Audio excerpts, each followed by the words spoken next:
In the darkest nights, we find our light. Battered souls, but we won't lose sight. Surviving together, never alone. Through every trial, we carry on. Surviving together, never alone. Through every trial, we carry on. Surviving together, we stand tall. United forever. Strength and courage will overcome. Oh, surviving together, victorious, and never, never alone. Hand in hand, we'll face the unknown. We see you, we hear you, and we believe you. Hey, everyone. How you doing today? Welcome to our Saturday Live on Sunday. I apologize for having to postpone this for a day. It has been raining here for on and off for 2 days, and my head has not been cooperating. So I apologize. But you have found Surviving Together, a safe space for trauma survivors to connect and build community on their healing journey, as well as providing trauma related education for all, which is what we're going to be getting into today.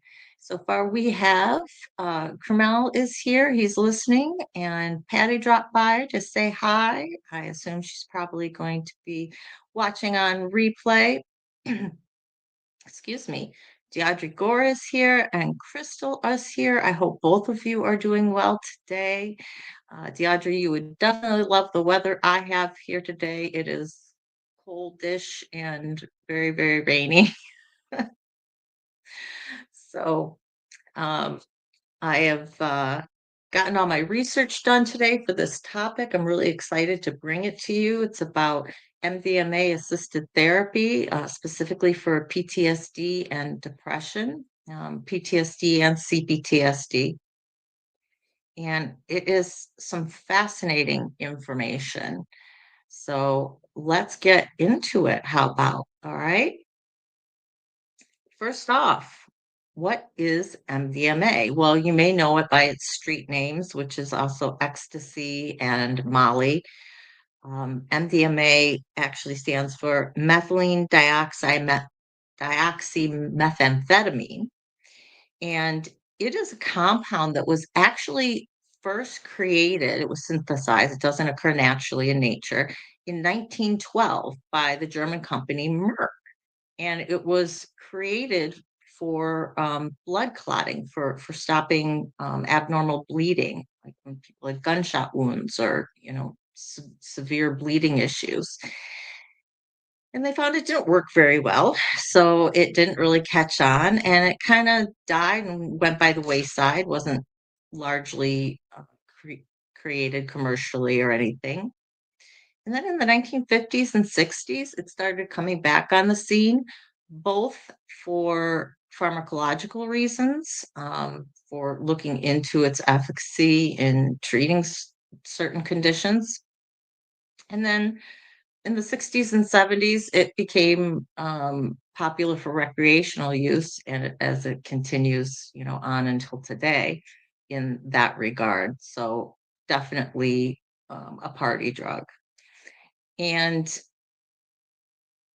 in the 1980s and 90s, the FDA looked at this. People were concerned about its effects. LSD was on the market recreationally, and other drugs.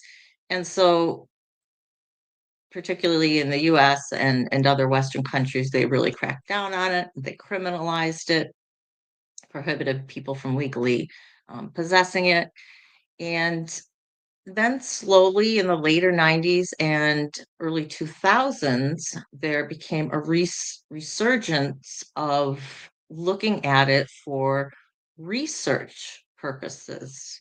Um, and so this started research into MDMA in looking at what can it do. And the first phase 1 and phase 2 trials happened in the 2000s and early um, early 2010s, and eventually started getting into the phase 3 clinical trials. And that's kind of where we are now with in most places.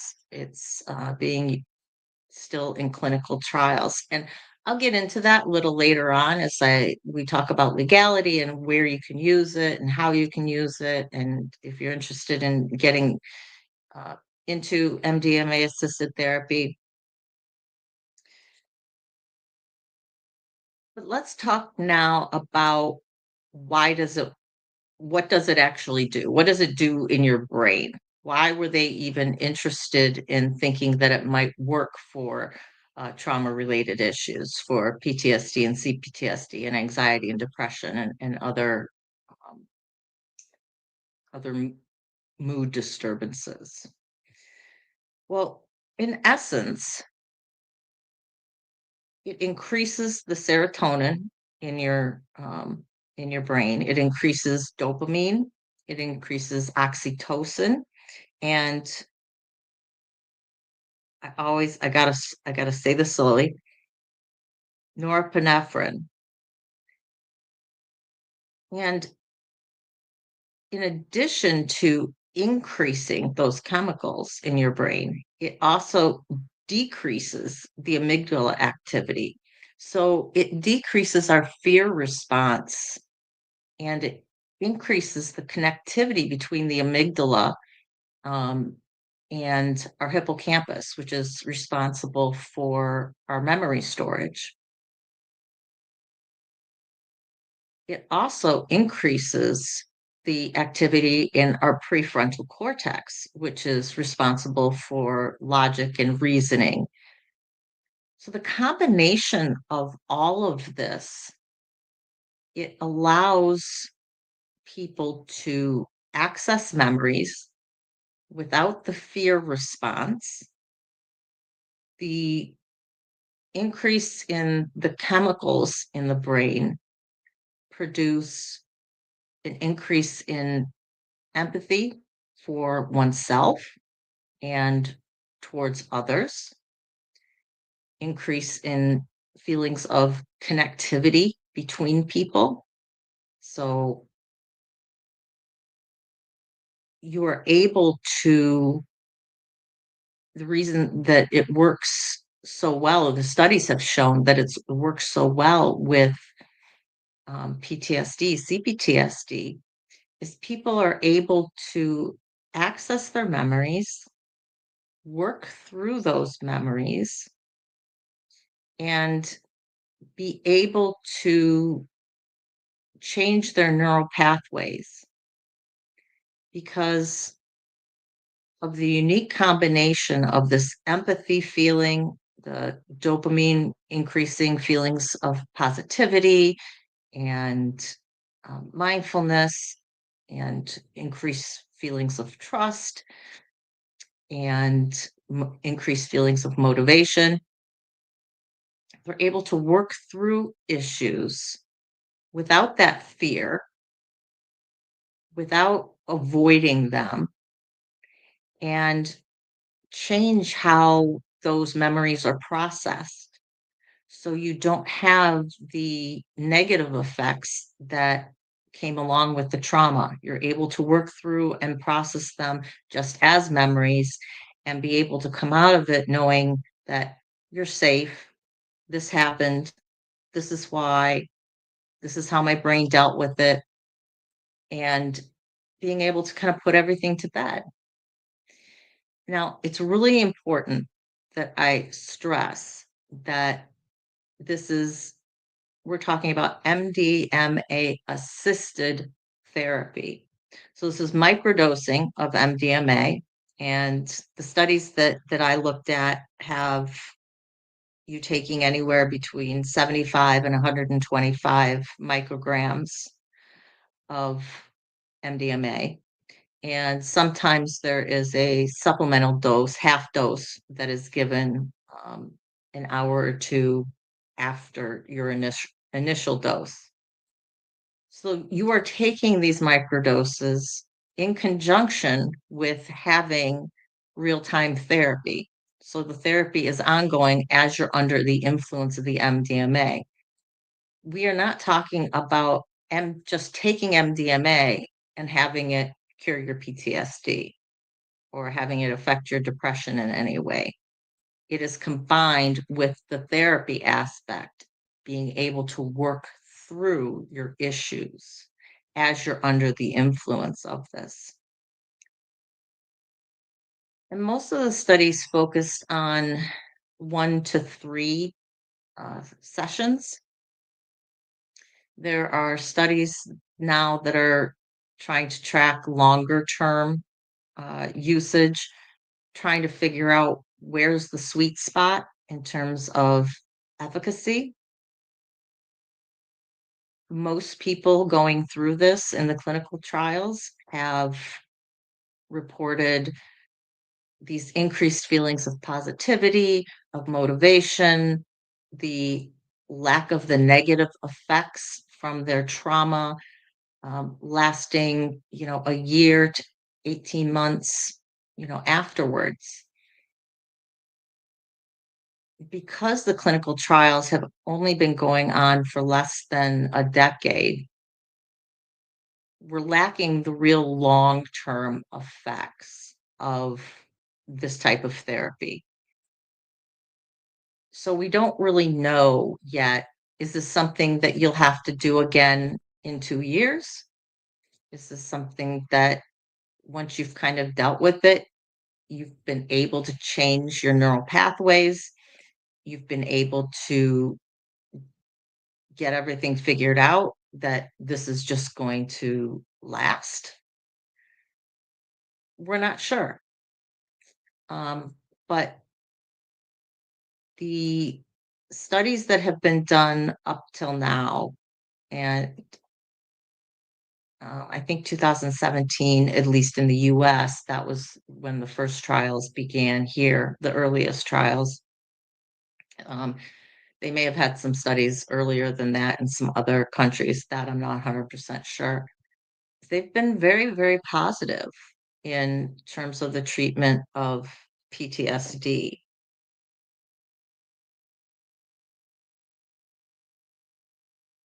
Now, some of the long-term, I'll get into some of the long-term effects, some of the negative effects here in a minute. I want to touch on MDMA assisted therapy in regards to depression first, because the negative effects, some of the long-term concerns that are still being studied, it applies whether we're talking about PTSD or whether we're talking about depression.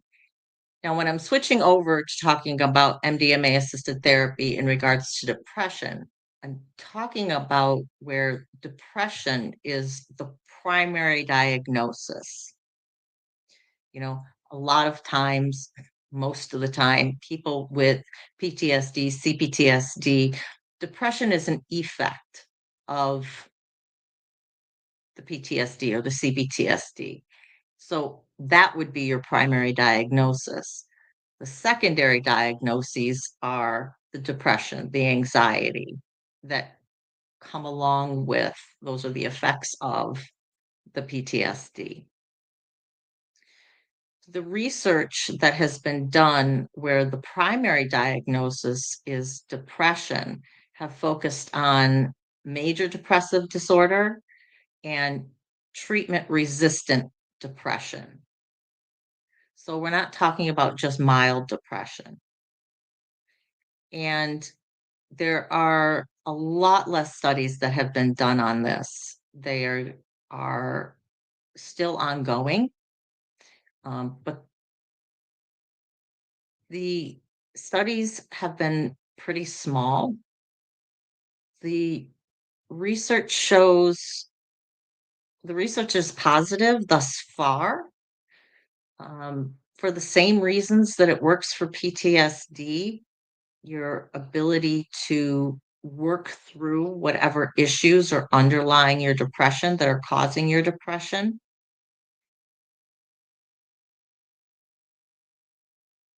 it's it's been relatively positive. But they've got a long way to go into research focused just on depression, where that's your primary diagnosis. So I wanted to mention it because it is something that's in the works, but there just isn't a large pool of research to draw on right now. Now, what are some of the negative effects of taking MDMA? Well, even in the microdosing, they have um, some of the negative effects that have the side effects that people have noticed have been nausea.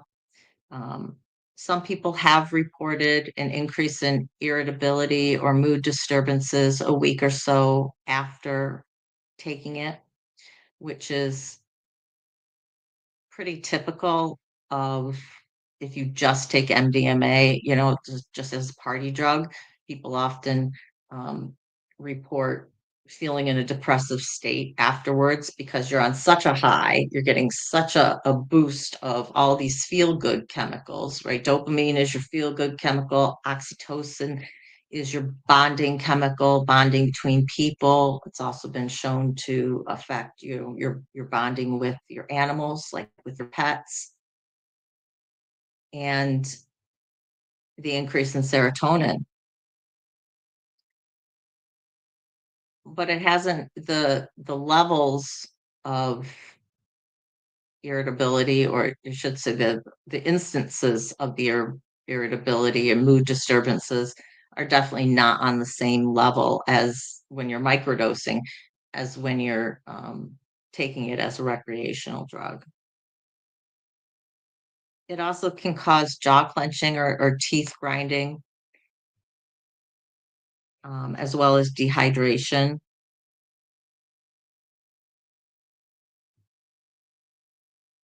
So, because of these side effects, they are certainly looking at these or following these in the studies. And again, they're trying to figure out where's that sweet spot in terms of how much do we take. And in terms of the dosages, I said 75 to 125 milligrams. They base it on body weight. So it's like so much per pound that you weigh or whatever. And that's how they figure out the individual dosage for you as a person. So trying to find out what is the ideal amount that we give people. And then in what cases are we giving the supplemental dosage after uh, a few hours? Most of the studies that I looked at, the initial session is going to involve just taking one dose. And only in subsequent sessions did they do the supplemental, because they need to see how are you going to react just to the one dose at what we have, and if the adjustments need to be made based on any side effects that you report, then that can be addressed in your subsequent sessions.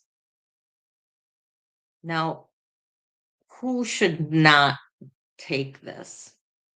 Well, one, anybody with cardiovascular issues, because MDMA does increase blood flow. So it increases your heart rate and it increases your blood pressure. So if you have cardiovascular issues, probably not a great idea to get involved with MDMA assisted therapy.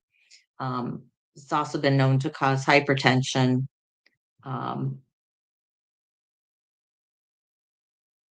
People with certain mental conditions, such as if they are bipolar, if you have an active psychosis, not a good idea to get into this. If you take any other types of stimulants, because this is a stimulant, that's the methamphetamine aspect of this.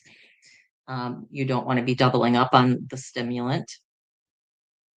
Or if you're actively still on antidepressants. So people who were on antidepressants such as SSRIs, SNRIs, MAOIs, or bupropion, they would have you wean off those depressants before they would actually start the MDMA assisted therapy.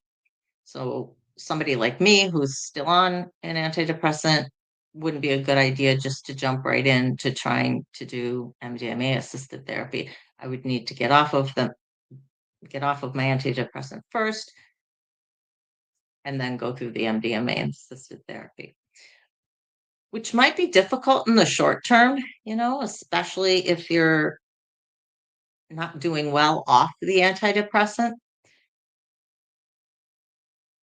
Just speaking personally, I can see, the value in risking it, in at least trying it to get to the point to where you could have the MDMA assisted therapy based on the research and the positiveness that's come out of these studies, the effectiveness that's come out of these studies. I would wholeheartedly go through the short-term pain of whatever my issues were of getting off antidepressants if this did in fact work. And if it didn't, then I'd probably end up back on antidepressants again. But one of the reasons that this has been so prevalent and they've been pushing the research in regards to this is because, as anybody knows with PTSD, CPTSD, taking antidepressants for life is not something most of us want to do. Combining it with talk therapy or other types of therapy, you're still usually talking about in terms of years before you get to a point where you've been able to process everything and the negative effects from the PTSD or the CPTSD have decreased. Whereas with MDMA assisted therapy, you're looking at a few sessions, a week or two apart, and being good. And so the speed at which you're able to heal, the speed at which you're able to process these memories and deal with them in a logical, positive way, changing your neural pathways, not having them affect you, not having them hold you hostage, and all the negative effects that you feel from that, being able to do that over a span of a few months with your therapist versus a few years, wow, that's that's huge.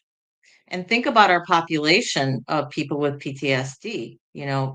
We know that people going to war are, there's a increased likelihood of coming back with PTSD. We've had the wars in Afghanistan and Iraq and Syria. So you've got veterans that are suffering from PTSD at historically high numbers. You've got people just in general society because of traumatic events that have happened, whether that's could be loss of a job or um, just difficult life situations, difficult, losing your home. We're living in a tough economy. And I'm speaking to the US, specifically, but worldwide, we are looking at people who have we're looking at a population worldwide that have historically high numbers of mental conditions. And being able to treat that effectively and quickly only benefits everybody, right? Us being positive impacts in our society, being able to be part of society, being connected to society and our loved ones, and being able to build friendships. that just does good in the world. So that's why there's a lot of excitement around MDMA therapy, as well as psilocybin therapy. I talked about that in the past. The big difference between psilocybin therapy and MDMA therapy, psilocybin um, therapy, it increases. I want to make sure I get this right because I did write myself a note about it. Psilocybin increases your serotonin levels only. It doesn't affect your dopamine and your oxytocin. And these are what they call empath. I'm going to say this wrong. Empathogens. There we go. I got it right. They're called empathogens. So that's what's those are the chemicals that are increasing your feelings of trust, of motivation, of positivity, um, that feel good stuff. And so that's the main difference between the two. And whether one is right for you or the other, I can't say that's something that you need to work out with your therapist. And again, these are assisted therapies, right? It's something to assist your therapy. So these sites that I see that are just going to sell you psilocybin for curing your depression, I'm pretty leery of, because the idea is that you're doing it in conjunction with your therapy. While you're under the influence, you have a trauma informed therapist who's helping you work through whatever issues that are leading to the depression, or all of the issues, the trauma that's underlying your PTSD or your CPTSD. So just getting mushrooms off the shelf or MDMA off the shelf and trying to do it yourself, that's not what we're talking about. And also, there's a high risk if you're just, say, buying it off the street or whatever. You don't know about the purity levels. We talk about, you know, all the drugs that are being sold and they're being cut with things, and you can't know that you're getting the exact dosage. Say you're taking 100 milligrams, are you actually have 100 milligrams of active MDMA in what you're taking? Um, you know, you can't know. So please don't try and do this by yourself. This is something that is to assist with therapy. Well, where can you access this? Where is it legal? Well, it was almost legal in the United States. Um, in 2017, the FDA accepted the new drug applications, um, identifying MDMA as a breakthrough drug, and that's what allowed the phase 2 and phase 3 trials to go on. In 2024, the FDA denied, um, the main company who was behind this, they denied their application and said, "We're not convinced yet," basically, and said, "You need to do some more phase 3 clinical trials." Excuse me. Excuse me. So that's where we're at in the US. We're still in phase 3 clinical trials. And if you want to be a part of it, if you want to try MDMA assisted therapy, you need to get into a clinical trial.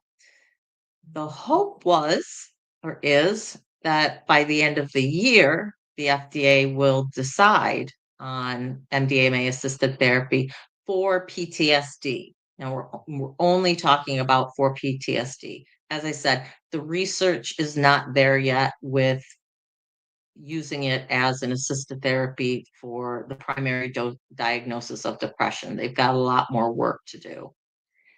But at least for PTSD and CPTSD, we're hoping to have an answer soon. Now, if you live in Canada, it is legal for your therapist to get government provided MDMA under what is called the Special Access Program. They also have clinical trials that are still going on, but there's also that's the Special Access Program that I don't know all of the requirements that you would have to meet or your therapist would have to meet in order to be able to apply. I'm sure there's conditions. You have to have a certain whatever, have had it for a while, have tried other methods, potentially they haven't worked. I don't know. But so there is that in Canada.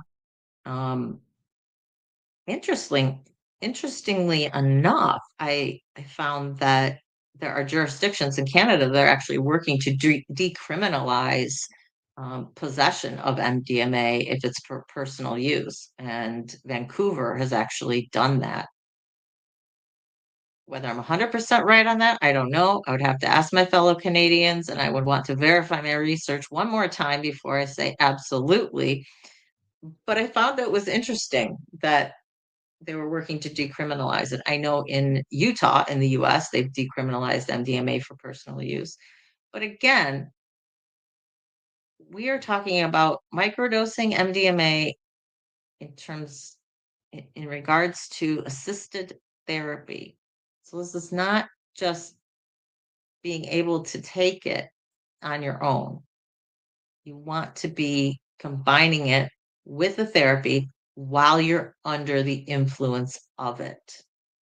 That's that combination that is allowing you to process these memories, to work through all of these issues. Hey Hollywood, how you doing today? Now, in 2023, Australia actually did legalize MDMA assisted therapy, and they've created clinical guidelines for it. And I know a lot of people are looking at their research and looking at their guidelines and what's coming out of that to kind of inform future research. So we'll see what happens. It's only been what less than 2 years that it's been legal over there, but they've had positive feedback from it. Um, Very few long term issues. Now, the biggest long-term issue with MDMA is what's called neurotoxicity.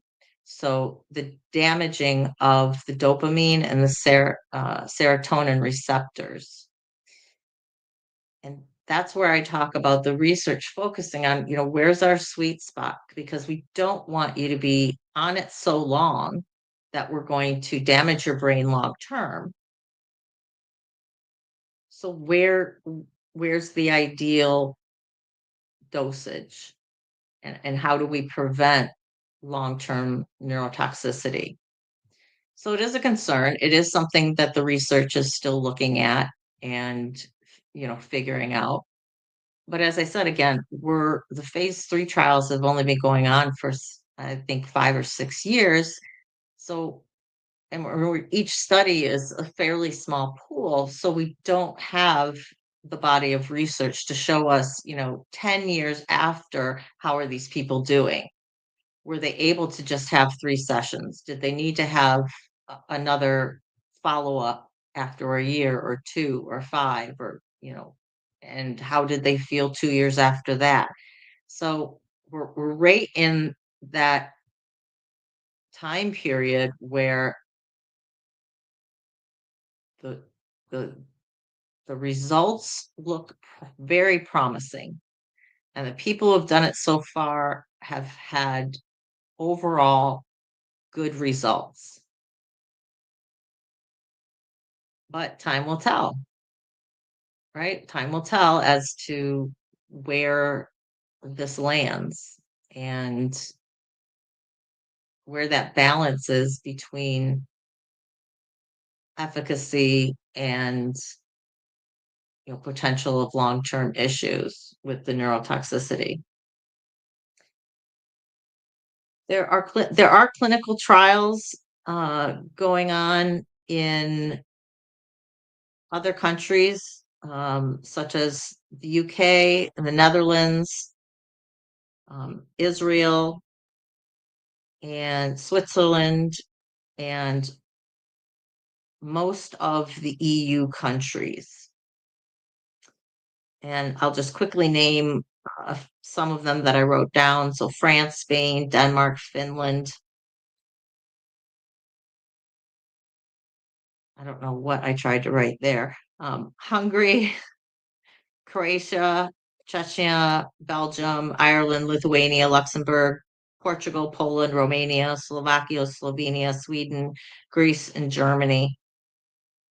These are all places where they do have phase 3 clinical trials currently going on. So it'll be interesting to see, what happens over the next 2 or 3 years as to how many countries end up following Australia and legalizing MDMA assisted therapy, and at what levels do they recommend, where what are their clinical guidelines for the immediate effective sessions, as well as follow up or longer term issues. So we'll see. We're kind of in a wait and see with that. And certainly with depression, similarly, we are just doing trials um, in the US, Canada, UK, Norway, Australia, Israel, and a few of the EU countries, about half of what has trials for PTSD, CBTSD.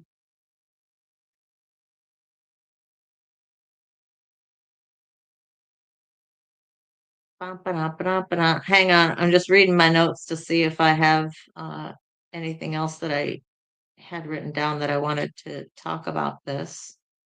I know we don't have a huge crowd here tonight or this afternoon because I'm not here on my normally scheduled day. Probably got a lot of people off, but if you're watching on replay, what do you think about this? If you're somebody who has CPTSD or PTSD, or your primary diagnosis is depression,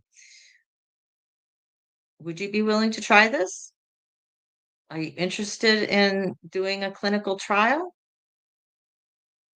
Um, I don't know, but it tickles my brain a little bit,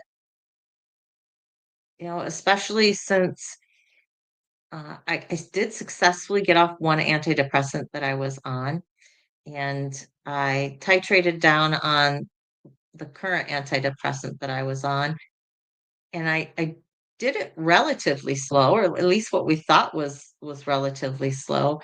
And the first step or two was okay, but the subsequent ones didn't do so well. But I was also going through a personal time of a lot of upheaval. I was writing my chapter, and that was bringing up a lot of memories, a lot of things that I was processing. So it could be partly timing for me. I don't know. I am going to try, going off of it again. We are going to do those steps that I had difficulty with. We're going to um, take it even slower, and I'll see if that works. And if it works successfully, if I feel okay or okay-ish enough, uh, if I still have some issues, would I be interested in this? I'm not sure. I've never been big on taking drugs, in terms of things that weren't prescribed for me. So taking party drugs, that's, not me. I've never done cocaine. I've never done meth, and never done LSD or, acid, um, yeah, ecstasy. I've never done any of those. So putting myself, opening myself up to that is a little scary for me. I don't have that background of having taken anything and to know how it affects me. I do know that there are a lot of drugs that are supposed to do one thing and my body does the opposite with them. they either have no effect or I'll have the opposite effect, or I'll report side effects that the doctors are like, in the entire list, this is not one of them, but that's what my body does with it. So it makes me a little nervous on trying MDMA assisted therapy or psilocybin or, ketamine, which I haven't covered on this channel. I know there's some subscribers here who have tried ketamine for depression or trauma related issues. I do want to do a um, I do want to do a show on that. Since I covered this one here, maybe next month will be a good time for that. But let me know in the comments, is this something you think you might want to try? Do you know it? Have you tried it yourself? Do you know anybody who has tried MDMA assisted therapy? And again, MDMA assisted therapy, not just taking MDMA, but doing the therapy work while you're under the influence of the MDMA. Um, Andrew Huberman, Dr. Andrew Huberman is a big podcaster. Um, some people really like him. I know some people have called him a fraud. I think his credentials pretty strong, so I wouldn't call him a fraud. But he's tried it, and he reported phenomenal success with it. And there are people I know who have processed trauma with MDMA, and because of the empathic hormones, chemicals that are released with it, and been able to work through things, they've then also considered doing psilocybin, which I said differs because it has serotonin increase only. And supposedly, at least what I've heard, is that it allows you to, because you don't have that empathy aspect, that other feel good stuff, you're really connecting with that, with anything that's residual on a deeper level, being able to access those darker thoughts, those darker places, and that might be, a subsequent thing to do. I don't know. I don't know of any studies that have talked about that have said, do this and then do this, and, combining these therapies 6 months apart or a year apart might be beneficial. That might be coming in the future.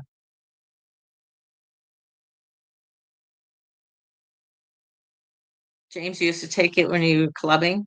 And hello to you, James, and Shelby, which is his lovely, lovely bird. Hello to her as well. Yeah, I mean, a lot of people, you know, going clubbing or going to raves. Ecstasy is huge. Um, James said he had trouble urinating on it, and that's common because it dehydrates you, or it can make you forget to drink water. Or the opposite, I have heard people, because they know that they will be just dehydrated, they actually drink too much water, which can decrease your sodium levels to dangerous levels. You do need some sodium in your body to be able to function properly. And the teeth grinding, I didn't know that. Teeth grinding, jaw clenching, that's real common in people who've taken it as a recreational drug, and that's why people partying might wear mouth guards or have pacifiers around their necks that they would suck on, or lollipops that they would suck on or something, to help avoid jaw clenching or grinding their teeth. So interesting.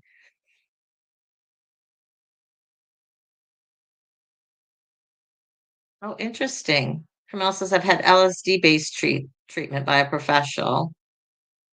Bastions for second generation camp syndrome. Different than MDMA, but it worked well. Yeah, mescaline. Um, LSD, um, it's an Indian word and it starts with an A and it has a Y and I can never and an H. Ayahuasca, something like that. Um, as well as peyote, uh, drugs that are generally bunched together as psychedelics that they've been looking into for using them as microdosing for assisted therapies. So it'll be fascinating 10 years from now to revisit this issue and see where we're at.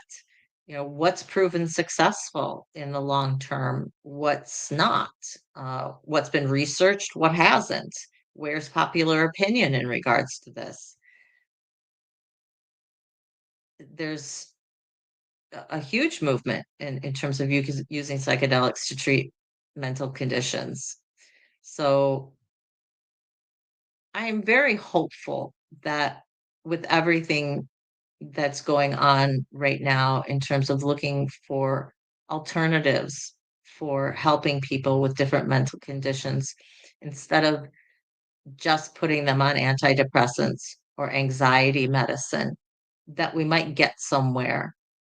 And I am of the opinion that, I mean, if that's MDMA and taking a microdose of it 2 or 3 times, or having to take it 5 times a year on a small basis, if we're proving long term that we've been able to figure out what level works but doesn't cause that long term neurotoxicity, right? Long term, we're not killing off some of our dopamine or serotonin receptors because we need those, then I'm all for it. I mean, just because something's been banned in the past doesn't mean that it can't be used medically in the right circumstances, in the right dosages in the future. I mean, that's my personal opinion on it. And what do you guys think about using psychedelics in a for medicinal purposes with professionals? Because I really do think that, or I should say, I don't believe that we're going to get to a point where just taking it in any dose is going to help your issues. You have to process that PTSD. You have to process those traumatic memories. You need to deal with whatever issues are underlying your depression or your anxiety in order to in order to have long-term benefits to using it as a part of, a therapy. James says they're a short-term fix, but not a long-term solution. Well, and that's what they're figuring out right now is these people who have gone through, like I said, most of the studies I looked at, it was like 1 to 3 sessions. How long does that last? I think it probably depends on the amount of work that somebody was able to do during those sessions. How long their sessions? Did they have an hour? Did they have 2 hours? Uh, Most of what I saw is that the professional would stay with you for as long as you were under the influence of the drug. So, like one person spoke, it was a couple of hours when they took the dose the first time. Then the second session, they had their first dose, but then they had that supplemental half dose after a few hours, and they were actually under the influence of all of that for a total of 8 hours.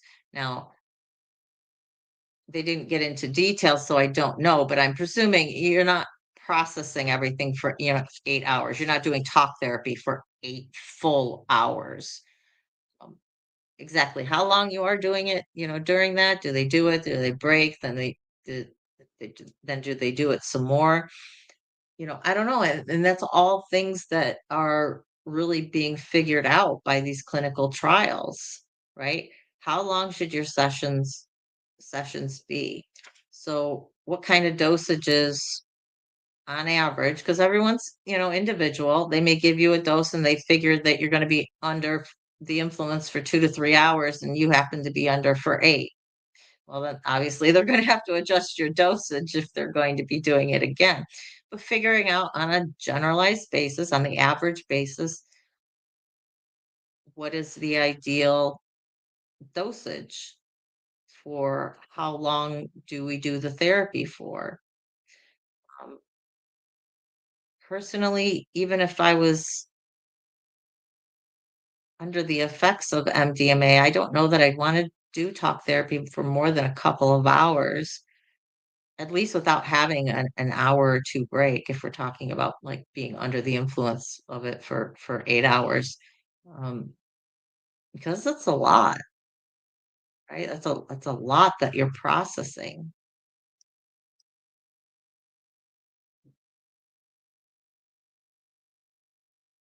2CB, I have not heard of that, or if I have, I've heard of it by a different name. So, James, I'm not 100% sure what you're referring to. You're saying it's trippy but clean, unlike LSD. Uh, so I'm not 100% sure. Let me just type this in. Maybe I've heard of it by a different name.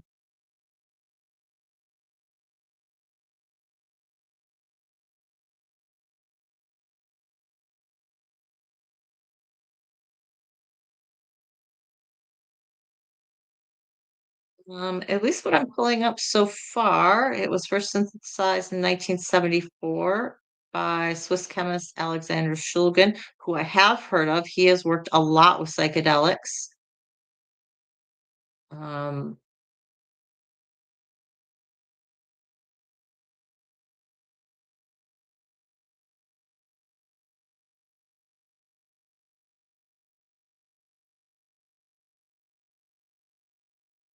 Let me see. Let me see if there's any clinical trials going on. Talks about duration, how long it lasts, usual dosages, considered a designer drug. Uh, Right now, it doesn't look like there are any ongoing clinical trials with it. So my tentative answer to you at this point is no, James. Could it be in the future? Very possibly. I mean, with where we are, with looking at different psychedelics, like I named, peyote and mescaline and um, psilocybin and MDMA, ketamine, all of these, I would not be surprised to see the research in the future expand to other psychedelics. Um, or they could find that X, Y, and Z work. And so at this point, there is no use in expanding the research out. But there's always curious people out there, right, doing research, whether they're doing it on their own. Um, I think it was Shulgin, and I could be wrong on this. Don't quote me. I think it was Shulgin who tried things on himself, and if he felt that they worked, then he would give them to his wife and ask her about the effects that she would have, and then he'd kind of ask other people to do it. And so I think there's always going to be curious people in science wondering how things work. How can we improve therapy? How can we get people back to baseline in the best possible way? And because one thing may work for one person and one thing may work for another, you may be you may try MDMA assisted therapy and it works phenomenal, and somebody else tried it and go, it didn't really do what I needed it to do. Psilocybin therapy, however, that worked well for me because we are all individuals. Like I said, my body metabolizes drugs very differently from most of the population. So would it work? I don't know. You want to ask about DMT? Well, let's see.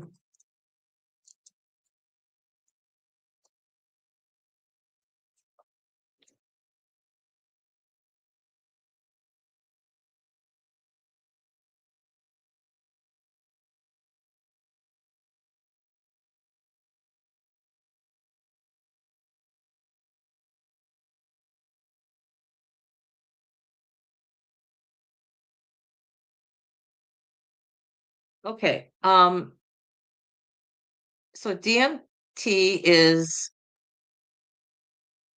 dimethyltryptamine, and it's naturally occurring in some plants.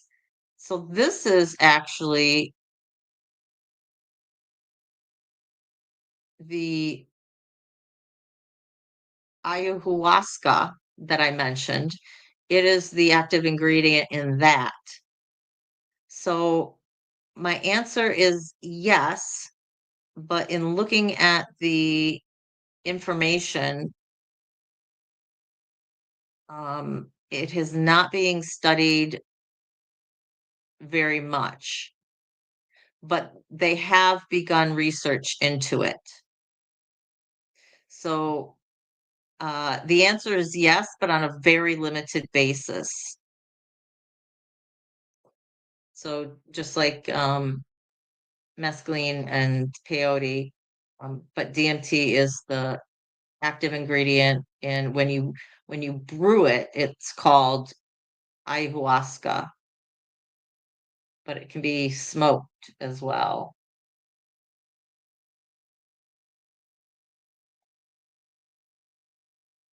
So we'll see. It has been the research that has been done thus far is looking at it for depression and anxiety, it looks like.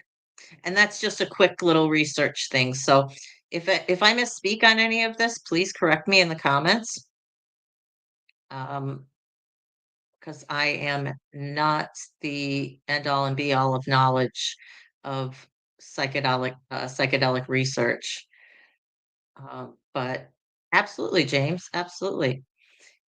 It was interesting to find out the main differences between, let's say, MDMA, psilocybin, and ketamine in terms of what it does. And I think if you're interested in doing any of those assisted therapies, working with your therapist and talking through what do you hope to accomplish by that? What are your blockers? Will help you and your therapist decide which one of those might be best. Like I said, MDMA, it has those empathogenic effects because you're increasing not only your oxytocin and your dopamine, but then you're also increasing you're increasing your oxytocin and dopamine in addition to serotonin. Whereas psilocybin, you're increasing your serotonin only. And the ketamine has been described by what I looked at as putting you in more of a dissociative state. So I read that as being if you are someone who has such traumatic memories that you really need to be able to separate yourself from that trauma or from whatever that issue is that you're needing to deal with, that you need to have that break, that might be beneficial for you. Whereas with MDMA and even psilocybin, you're going to feel more of a holistic feeling, especially with MDMA. You're increasing your feelings of trust, you're increasing your feelings of connectivity between people, you're increasing your feelings of connectivity and empathy towards yourself. So it's really a melding of your mind and body so they're not so separate. Whereas you're going to have kind of the opposite effect with ketamine. And that's my real lay person understanding of the differences between them. So as more research is done into the different psychedelics, I'm sure we're going to find that, they affect people in different ways. And so, depending on what your condition is, depending on what your diagnosis is, one might be better for you than another. And again, on an individual basis, one might just not work well with your body for whatever reason. You know, if you have extreme nausea with taking MDMA, then that might not be what you want to do. So we'll have to see in the future. I mean, I'm excited about it.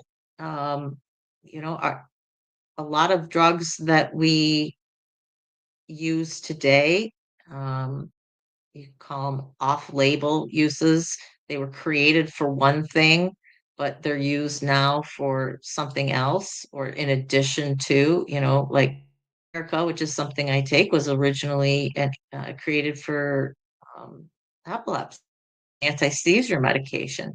Now it's commonly prescribed for people with nerve pain and neuropathy. I I take it for my sciatica. So we're always finding different uses for drugs that were created for one thing. So things that may have been created or occur naturally in the world, in different plants, we may find that there's good uses for them at a certain level, and that's where the research comes in. So there are places that you can go to get involved with the clinical research. Um, I'm not pushing it at all, but I will let you know that there is a site called clinicaltrials.com, as well as the MAPS organization, which I forget what that stands for, but it's a research um, entity. And you can go to their website and they have their list of clinical trials, maps.org. So it's clinicaltrials.gov and maps.org backslash clinical slash dash trials. And you can find clinical trials. But if you're in different places in the country, and if you're interested in clinical trials, you just have to research that. Like I said, you're in luck if you live in the EU, UK, Israel, Australia, US, or Canada. Most of those most of those places are doing clinical trials for um, psilocybin. Some have legalized it, and MDMA, ketamine is legal. Ketamine assisted therapy is legal here in the United States. Other places are still doing clinical trials with it. So you just have to look up your particular country to find out if it's possible for you to get involved with that. Hey, Judge, how you doing? Hope you're having a great Sunday. I had almost said Saturday because, I'm a day off with this. All right. Well, that's all I have for now. In terms of the subject, I have to go. I'm going to take a quick break and check on my son, and then we have to record the chapter that I wrote for my book. They are having each of the authors record their own chapters and are putting those together for the audiobook, which I think is a fabulous idea because you get to hear from the author in their own words, their own cadence, their own emphasis as to what their experience was. So I'm really excited about that. I also have to do a little excerpt that's going to be played for the book launch, which is on November 6th. I'm so excited about it. I know that they are going to be streaming it on StreamYard. As to whether or not that's something that I can hook up or hook through and play it for you guys. I'm not sure. I'm still trying to figure that out because I would like to have that live for you and showing you guys the book launch if I can. If not, I will certainly be putting up the recording of it because we'll have access to that. Let's see, a little later this month, we're going to get the itinerary for the 6th. So exactly what time will I be speaking at?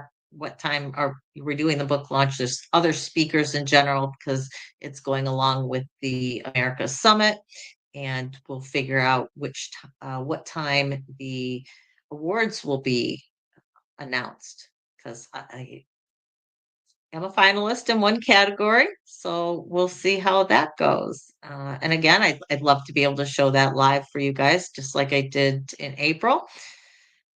But we'll see what happens. So that's what I've got on my plate for the rest of the day, as well as we have an offer for it's something that's going to be recorded to do a presentation on your chapter, on the subject of what your chapter is. So basically, trauma would be, my subject, and presenting that in, I think, like 20 minutes. We need to have a slideshow to go along with that. Uh, I'm considering it. I don't know.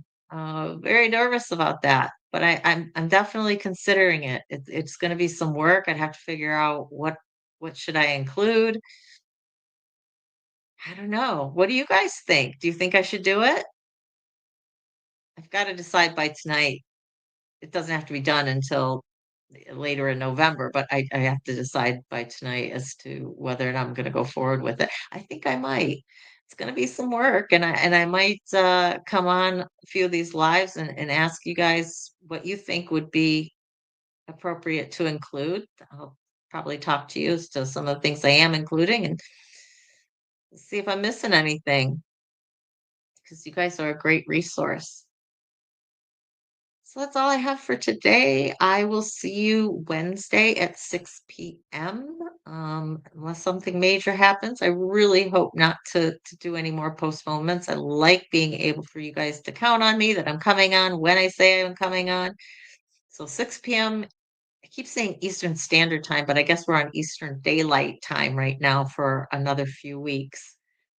First weekend in November, I think we'll change back to Eastern Standard Time, but you guys know what I mean. Eastern Time, how we've just put it at that. So we'll see you Wednesday, 6 p.m. Eastern.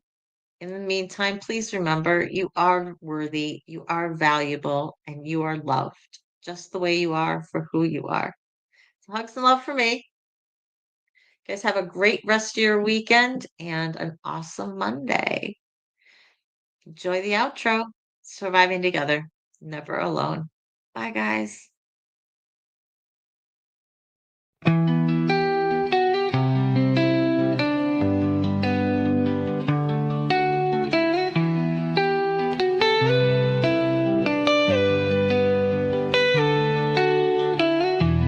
Through the fire, through the rain, we have walked through endless pain, but we stand, we rise again, stronger now, we break the chain, surviving together, hearts open wide, lifting each other through every tide. The past may have shaped us, but it won't define. Together we heal, together we shine.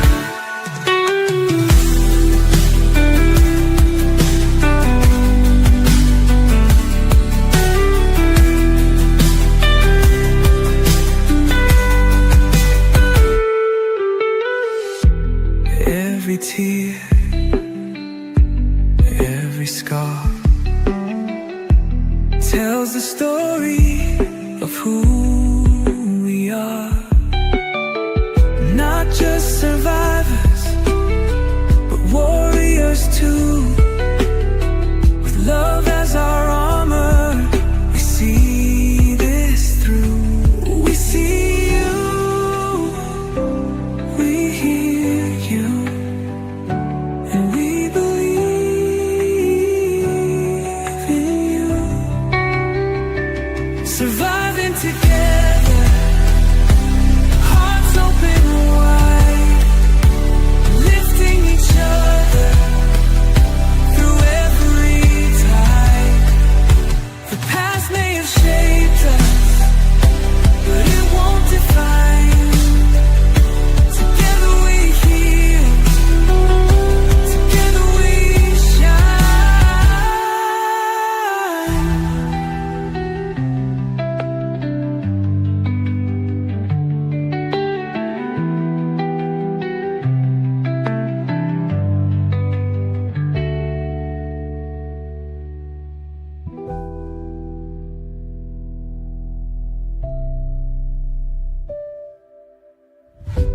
We see you, we hear